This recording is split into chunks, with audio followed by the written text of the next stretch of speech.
once the design has been completed, you will want to generate a plant schedule. As we're looking at this design, each one of these symbols is already attached to a plant database that lives with this drawing, and we can drag symbols from the right over here and pop them into position. But the design is essentially complete, so what we now want to do is to generate a plant schedule.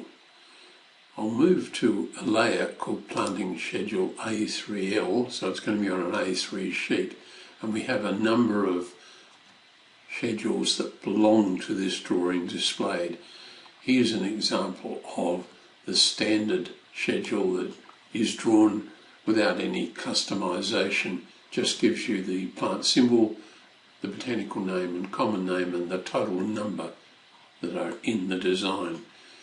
But we have custom schedules. You can generate different sorts of symbols by following through a series of questions and answering those questions about what you want in the final schedule. You generate these schedules via the gCADPlus plant schedules and lists and come down here. So here's the draw standard schedule that I mentioned that was on the left, and here's how you would go about drawing a plant schedule with some custom content.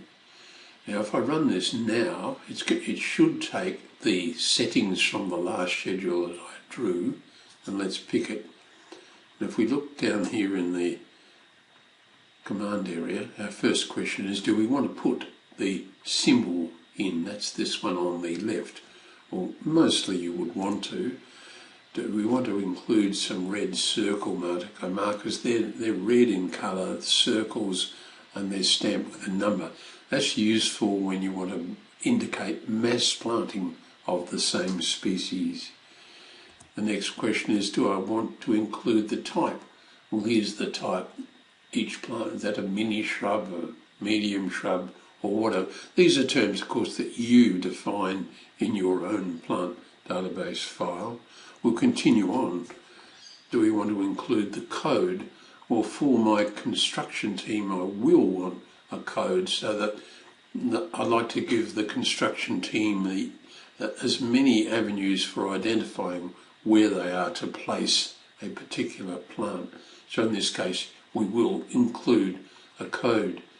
And my preference, and it's a personal preference, is to use the first two characters of the botanical name and the first two characters of the species name. So Teucrium fruticans will be TE and then FR. And if I need to add another, like the Pyrus Caleriana capital, the Manchurian pear, the more compact form, I'll add a fifth. But that's just a consistent way that I like to do things. So we're going to include the code, so we hit enter at each time. Do we want to put the pot size? Well, if you have a relationship with a nursery, you might have a whole series of 400mm pots, 150mm and so on. We'll include those, although my plant database file there's only one entry here. Hit enter again. And do we want to include botanical name? Well, I do want that. Do I want to include the common name? Yes, because some of my construction team will just want to work with the common name. Do we want to put the botanical name, the common name, under the botanical name?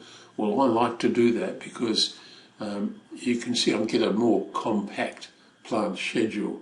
And at this final point, we're asked for what's the text height of the text within the schedule. So that and the final question is 125, and I'd then be asked to, and by the way, I would generate these in model space. So let's come over here and have a look. We'll generate a brand new one, but I want that one to stay.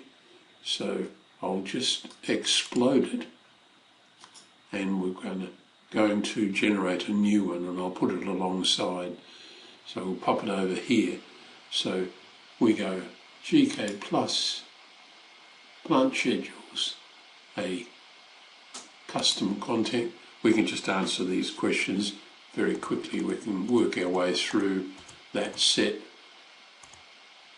We're down at 125 for the height. I'll hit enter and the corner point will be here, and we're going to draw another one which of course will be quite similar to the one on the left. So this one here that we've just drawn is the active one, and that means that if I go back into the design and let's say find a teucrium and put more copies in, at the moment we've got 15 in there. So if we went back in here, I'll zoom extents, and we go back in here, I'm looking for the teucrium.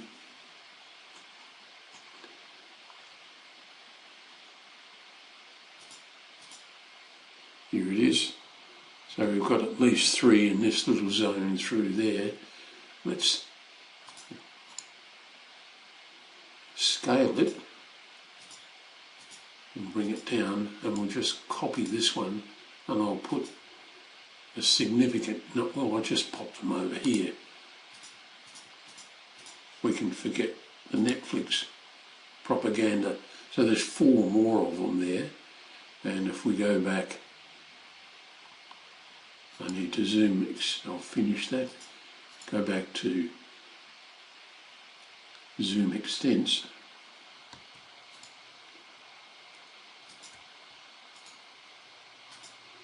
and come over here. I just want to make sure we've got we've got 15 of those. So if I now go back here and to the plant schedule, we've added an extra 4. We can just update it. It should increment from 15 to 19. So we'll update it. Of course, it updated at 5 more. I'm not quite sure.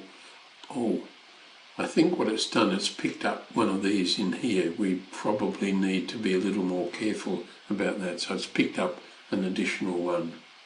But I hope you can see that you can generate quite a number of different plant database files. When they are blocks, they don't take part in the calculation. So remember, these have all been exploded, but I'll just I'll take all of those and I'll turn those into a block, and I'll call it temp. These are all the ones that were exploded. I'll pick a point down here, and we're done. So if we come back to the teucrium now, we've got 20.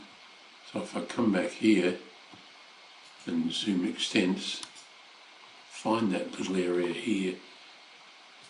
I was sitting at 20, but I think it was counting some of those in the other schedules. So I'll just copy them. We should get a fairly significant increase in the number. So zoom extents, come over here, focus our attention. We're sitting at 20 now. We should get at least 26, 27 or thereabouts. Down here to plant schedule and update it. This is the number we're interested in. There we are, 27. So as long as you're a little bit careful about reforming a block of those, this will be the active schedule. So it can be a little tedious, but it sure beats getting a highlighter out and counting individual symbols.